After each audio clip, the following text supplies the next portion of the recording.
Hello বন্ধুরা, আজকে চলে এলাম জুলাই গণ অভ্যুত্থান স্মৃতি জাদুঘর ঘুরে দেখতে। তো দেখব এর ভেতর বাহির। প্রথমে টিকিট কেটে নিলাম 50 টাকা দিয়ে। এটা বিভিন্ন বয়সভেদে মূল্য নির্ধারণ করা হয়।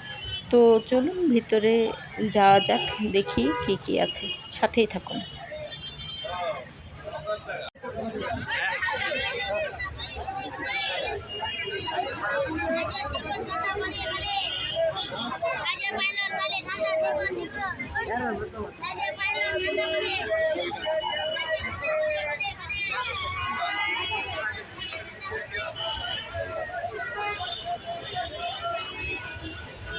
তো বন্ধুরা, ভেতরে চলে এলাম।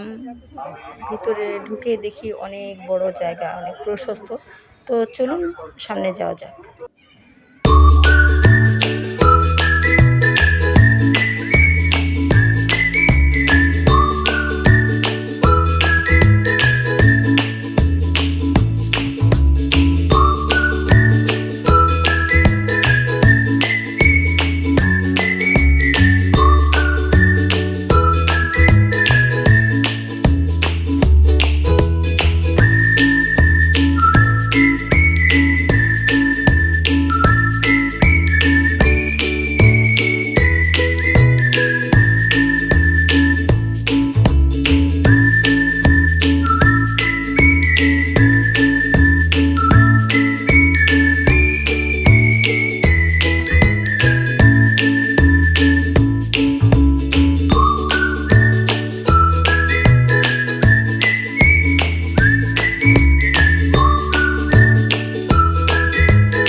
বন্ধুরা, এটি হচ্ছে বিল্ডিংয়ের ভেতরে যাওয়ার মূল ফটক।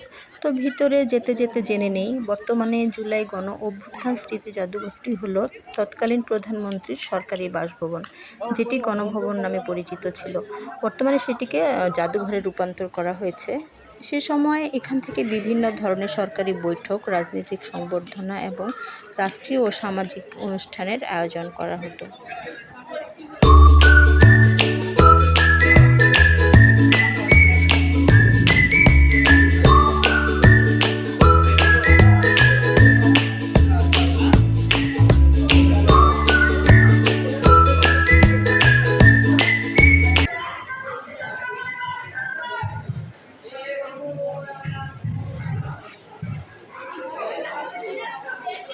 তো ভিতরে ঢুকেই প্রথমে একটি যে গ্লোবের মতো জিনিস দেখতে পাচ্ছি। এখানে হচ্ছে এটার মধ্যে ডিসপ্লে করছে যে তৎকালীন সময়ের প্রধানমন্ত্রীর নির্দেশে কাজ করার কয়েকজন দোসর। তো ওনাদের প্রতীকী হিসাবে এখানে তাদের মাথার মতো করে সাজিয়ে রাখা হয়েছে। এটা বোঝানো হয়েছে যে তাদের কার কার মাথার মধ্যে কি কি কাজ করতো, এগুলো আর কি দেখানো হয়েছে।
তো বন্ধুরা, এই মুহূর্তে আমরা দেখতে পাচ্ছি শাপলা চত্বরে হত্যাযজ্ঞের বিভিন্ন প্রমাণ ও শহীদদের স্মৃতি দিয়ে সাজানো হয়েছে রুমটি। 2013 সালের 5 মে ঢাকার মতিঝিলে শাপলা চত্বরে অরাজনৈতিক সংগঠন হেফাজতে ইসলামের ডাকা গণসমাবেশে রাতের অন্ধকারে তৎকালীন রাষ্ট্রীয় বাহিনী এক ভয়াবহ হত্যাযজ্ঞ চালায়। তো সারা বাংলাদেশের মানুষ যখন বিভিন্ন জায়গা থেকে এখানে একত্রিত হয় শাপলা চত্বর মতিঝিলে, বিশেষ করে কওমি মাদ্রাসার যে বিপুল সংখ্যক ছাত্ররা অংশ নেয়, সে সময় জানা যায় যে 61 জন এই হত্যাযজ্ঞে শহীদ হন।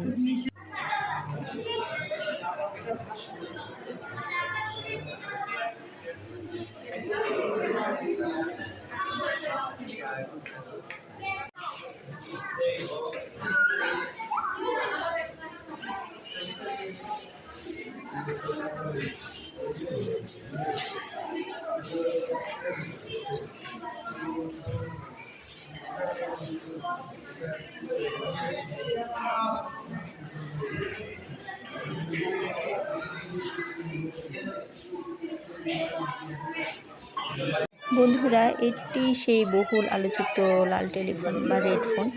তৎকালীন প্রধানমন্ত্রী অত্যন্ত গোপন ও জরুরি যোগাযোগ রক্ষার জন্য এই ফোনটি ব্যবহার করতেন।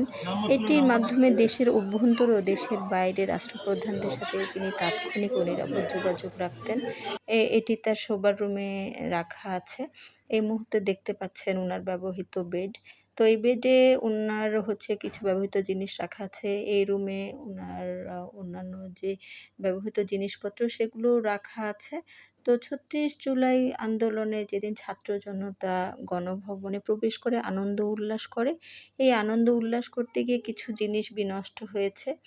এরপরেও যেগুলো আসলে ছিল সেগুলো সংরক্ষণ করা হয়েছে।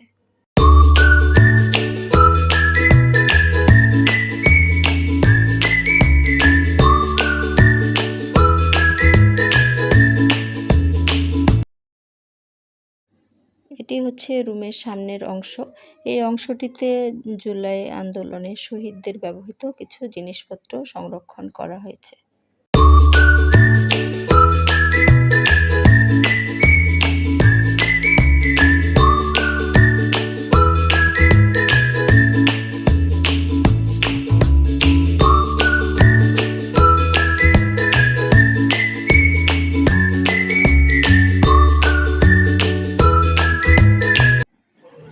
শোবার রুম থেকে বেরিয়ে এখন সামনের দিকে হাঁটছি। তো বন্ধুরা, আমি এখন আছি মূল বিল্ডিংয়ের দোতলায়। মূলত এই দোতলাতেই প্রত্যেকটি রুমে সব জিনিসগুলো সংরক্ষণ করা হয়েছে। তো সামনের দিকে হাঁটছি, সাথেই থাকুন। আসলে এখানে একটা জিনিস যেটা আমার চোখে পড়লো সেটা হচ্ছে শুধু ডানে বামে গিয়ে খুঁজে নিতে হচ্ছে কোন রুমটা কোন পাশে, সেভাবে এখনও মেনশন করা হয়নি। তো যেহেতু এখনও সংস্কারের কাজগুলো চলছে, হয়তো আগামীতে সেই বিষয়গুলো সেই সমস্যাগুলো সমাধান হয়ে যাবে এবং যারা এখানে দর্শনার্থী আসে তাদের জন্য আরও সুবিধা হবে। এই রুমটি হচ্ছে পিলখানা হত্যাকাণ্ডের সময়কার শহীদদের ব্যবহৃত কিছু জিনিস সংরক্ষণ করা হয়েছে। খুব বড় পরিসরে না, ছোট পরিসরেই করা হয়েছে। হয়তো পরবর্তীতে আরও বড়ভাবে এটাকে আরও সংরক্ষণ করা হবে। তো এখন আমরা চলে এলাম হচ্ছে লাইব্রেরির সাইডটাতে। এটা হচ্ছে লাইব্রেরি। তো লাইব্রেরি সংস্কার কাজ এখনও চলছে, পুরোপুরি রেডি হয়নি।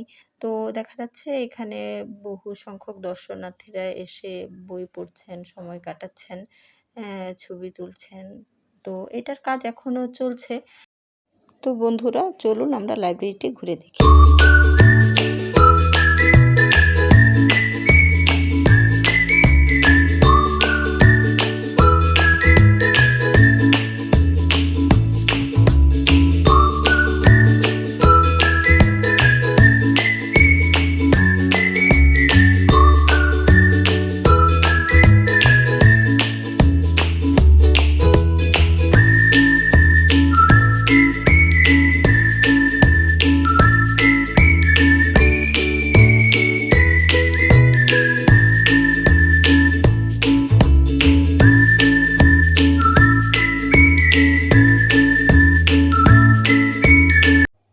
লাইব্রেরি থেকে বের হয়ে এলাম। তো এখানে বের হলে প্রতিটি কর্নারে আসলে রুমের বের হতেই প্রতিটি কর্নারেই হচ্ছে এখানে ডিসপ্লের ব্যবস্থা করা আছে। সেখানে ৩৬ জুলাই আন্দোলনের বিভিন্ন ভিডিও ফুটেজগুলো ওখানে দেখানো হচ্ছে। তো যারা দর্শনার্থীরা যারা আসবেন, যারা দেশের এবং দেশের বাইরে থেকে বিভিন্ন প্রান্ত থেকে এই জাদুঘরে ভিজিট করবেন, এখানে তারা জুলাই আন্দোলনের যে ইতিহাস যেটি সংরক্ষণ করা হয়েছে সেগুলো এখানে দেখতে পাবেন এবং এটি সম্পর্কে আরও বেশি বেশি জানতে পারবেন এবং দেশপ্রেমে উদ্বুদ্ধ হবেন।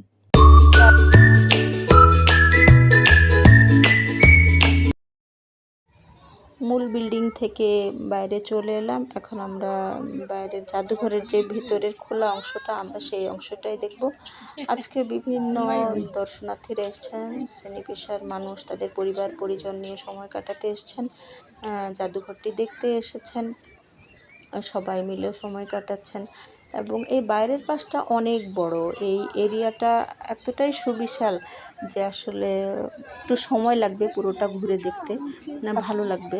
তো হচ্ছে এখানটার যে অনেকগুলো জিনিস আছে, বাগান আছে, তারপরে হচ্ছে বিশেষ করে আমরা যে লেকটি দেখেছি, যে আমরা একটা ডকুমেন্টারিতে দেখেছিলাম, তৎকালীন প্রধানমন্ত্রী হাঁসকে খাওয়াচ্ছেন বসে বসে, লেকের পাশে মাছকে খাওয়াচ্ছেন। তো সেই জায়গাতেই আমরা চলে আসলাম। তো আমরা পুরো এরিয়াটি ঘুরে দেখি।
ভাস্কর্যটি হচ্ছে নাফিসকে বহন করার একটি ভাস্কর্য।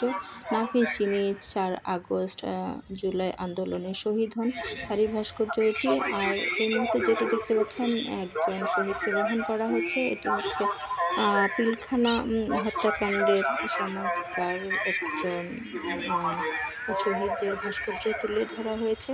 এই নিচের সাইডটাতে আসলে অনেকগুলো ভাস্কর্য আছে, তো ঘুরে ঘুরে আপনারা একসাথে দেখবো আমরা। আর এখানে সেরকম একটি ভাস্কর্য দেখা যাচ্ছে। এখানে দেখা যাচ্ছে গাড়ি থেকে একজন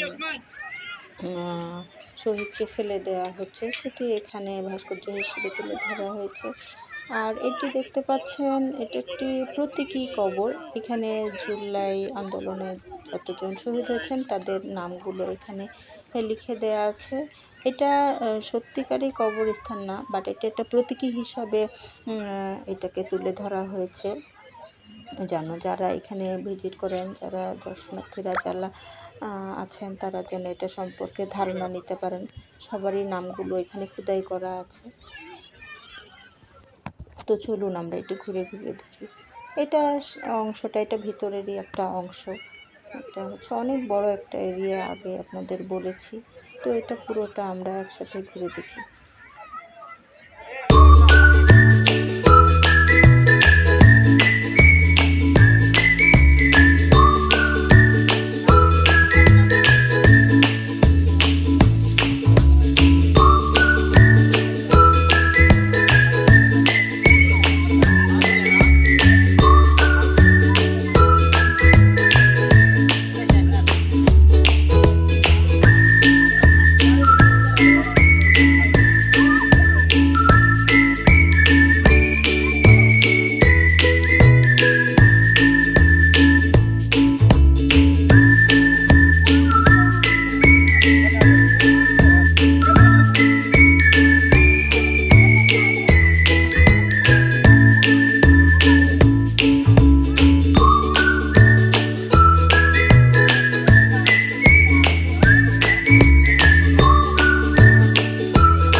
তো বন্ধুরা, আজকে এ পর্যন্তই। যতটুকু পেরেছি জুলাই মুক্তিযোদ্ধা জাদুঘর আপনাদের সামনে তুলে ধরার চেষ্টা করেছি। জাদুঘরটি সংস্কার কাজ পুরোপুরি শেষ হয়নি, সেজন্য হয়তো আপনাদের সামনে পুরোটা তুলে ধরতে পারিনি। আপনারা নিশ্চয়ই ক্ষমা সুন্দর দৃষ্টিতে দেখবেন। আর আমার ভিডিওটি যদি ভালো লেগে থাকে, প্লিজ আমার চ্যানেলটিকে সাবস্ক্রাইব করে আমার পাশে থাকবেন। দেখা হবে পরবর্তী ভিডিওতে। সে পর্যন্ত ভালো থাকবেন, সুস্থ থাকবেন। আল্লাহ হাফেজ।